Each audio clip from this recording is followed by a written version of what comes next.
Bismillahirrahmanirrahim. Assalamualaikum warahmatullahi wabarakatuh. Perkenalkan, nama saya Sally Susanti dari kelas E2 Manajemen dengan MPN 10121653. Saya aktif sebagai mahasiswa di STIS TEMBI Bandung semester 2. Di sini saya akan membuat atau memaparkan sebuah video tentang perhitungan IHK, CPI, dan inflasi.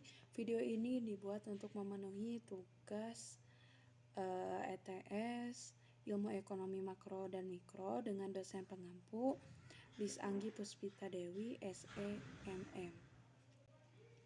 Kita langsung saja ke rumus perhitungan IHK. IHK yaitu indeks harga konsumen mempunyai rumus IHK sama dengan PN per PO dikali 100%.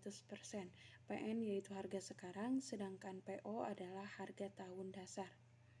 Selanjutnya yaitu contoh soal IHK. Contoh soal IHK yang pertama, pada tahun 2010 suatu jenis barang memiliki harga 10.000 per unit. Sedangkan pada tahun dasar, harga barang tersebut adalah 8.000 per unit. Maka IHK pada tahun 2005 adalah, mari kita hitung. Jadi langsung saja masukkan rumus yang tadi. IHK pada tahun 2005 sama dengan 10.000 dibagi 8.000 dikali 100% sama dengan 125.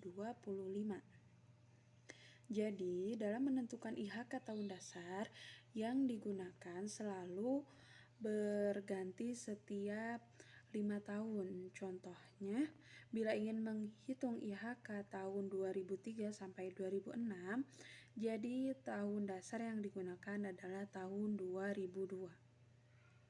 Selanjutnya, contoh soal yang kedua, ada berapa besar indeks harga yang diterima petani. Kita lihat di keterangan tabel kebutuhan petani cabai, contoh soal indeks harga nomor 1.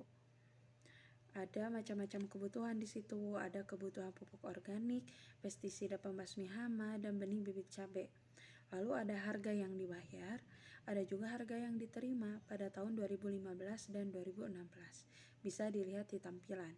Kita langsung saja ke penyelesaiannya. Cara menghitungnya yaitu dengan menggunakan rumus yang tadi. Di sini menggunakan rumus indeks harga biasa atau tak tertimbang. IHK sama dengan PN per PO dikali 100%. IHK sama dengan 17.000 dibagi 15.000 dikali 100% hingga dihasilkan 113,33%. Jadi besar indeks harga yang diterima petani adalah 113,33%. Selanjutnya itu ya ada menghitung CPI untuk mengukur tingkat inflasi. Bisa dilakukan dengan menghitung selisih IHK lama dengan IHK terbaru, kemudian dibagi dengan IHK terbaru dan dikalikan 100%. Contoh soalnya yang pertama yaitu, diketahui IHK BBM tahun 2010 ada sebesar 4.000 per liter dan IHK BBM tahun 2020 adalah 6.750 per liter. Dari contoh ini bisa dihitung besarnya inflasi, yaitu inflasi sama dengan 6.750 dikurangi 4.000 dibagi 6.750 dikali 100%. Maka akan dihasilkan 40,74%. Jadi selama kurang lebih 10 tahun inflasi yang dialami Indonesia jika dilihat dari IHK BBM adalah sebesar 40,74%.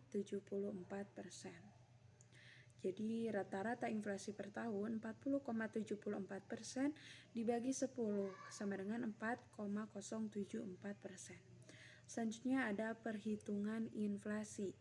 Inflasi sama dengan IHKT dikurang IHKT-1 per IHKT-1 dikali 100. IHKT adalah IHK pada tahun T, sedangkan IHKT-1 sama dengan IHK sebelum tahun T. Mari kita masukkan ke dalam contoh soal. Ada contoh soal pertama untuk menentukan inflasi. Indeks harga konsumen di akhir tahun 2020 adalah 125,17, sedangkan indeks harga konsumen di tahun 2009 atau 2011 naik menjadi 129,91. Maka berapakah sih tingkat inflasi di tahun 2011? Kita masukkan saja rumus yang tadi. Inflasi di tahun 2011 sama dengan tingkat inflasi sama dengan 126,46 dikurangi 126,29 dibagi 126,29 dikali 100. Setelah kita jumlahkan keseluruhannya, maka akan dihasilkan 3,787%. Jadi, pada akhir tahun 2011, harga barang yang dikonsumsi oleh konsumen telah mengalami kenaikan dari tahun 2010 sebesar 3,787%.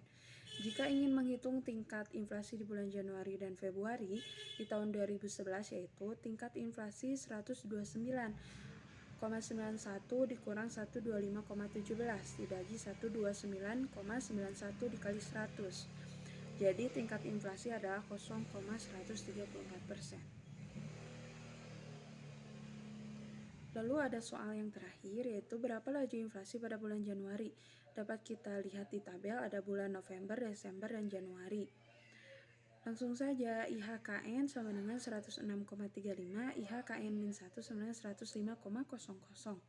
Cara menghitungnya, masukkan rumus yang tadi, IN sama dengan IHKN dikurang IHKN-1 per IHKN-1 dikali 100%. 106,35 dikurang 105,00 per 105,00 dikali 100%. Dihasilkan yaitu 1,29%.